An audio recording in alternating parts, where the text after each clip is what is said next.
If you believe in the United States and its values, check out thefoxnation.com. Right now, some of the stories you're sounding off on are these. The largest tax protests in U.S. history happened around the country yesterday. Plus, it shows you how to host a virtual tea party on your own. Also, the Secretary of State warns about right-wing extremism. And Steve has more on that. Yes, indeed. U.S. veterans outraged over a report from the Department of Homeland Security warning about right-wing extremists recruiting U.S. veterans for violent anti-government activity. Homeland Security Secretary Janet Napolitano joined us on Fox and Friends an hour ago to respond. The last thing we want to do is offend or castigate all veterans. To the contrary, let's meet and clear the air. Let me be very clear. If there's one part of that report I would rewrite, in the wordsmithing, Washingtonese that goes on after the fact, it would be that footnote. Was that enough? Let's talk to Colonel Ralph Peters, joins us right now from D.C. Good morning to you, Colonel.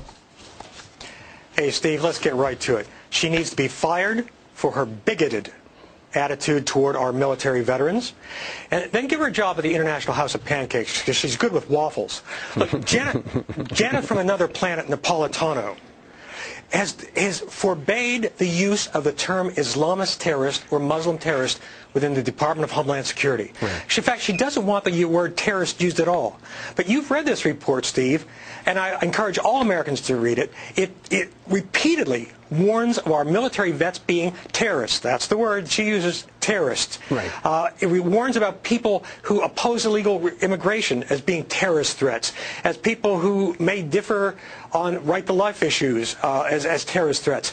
And it's also racist, because there's no mention of minority violence, no mention of Muslim violence, of Islamist violence. It's all basically, when you read it, you get the message that white Christians are a threat to the country. And oh, by the way, look out for those vets, because Hollywood and Harvard warned us. They're coming to move in next door and kill you and hurt your child. Yeah.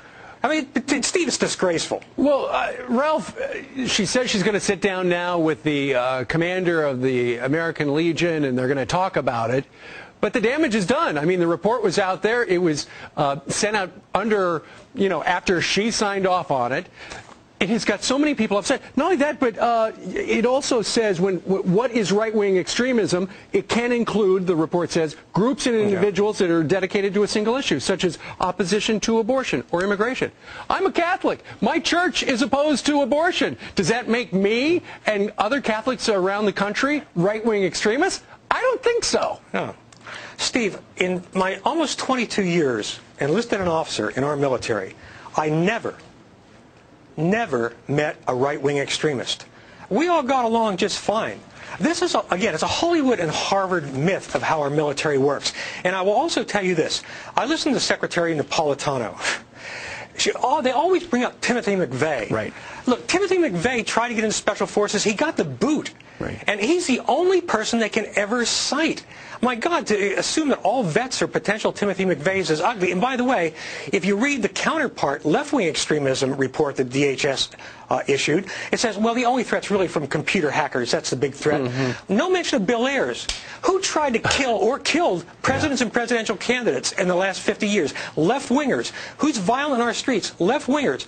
Again, Steve, this attack on our vets, you can't just say, oh, a little boo-boo, sorry. Look, why did she issue the report in the first place? She is responsible, and the president needs to apologize to our vets. And Ralph Peters at the very top said that she has got to go. All right.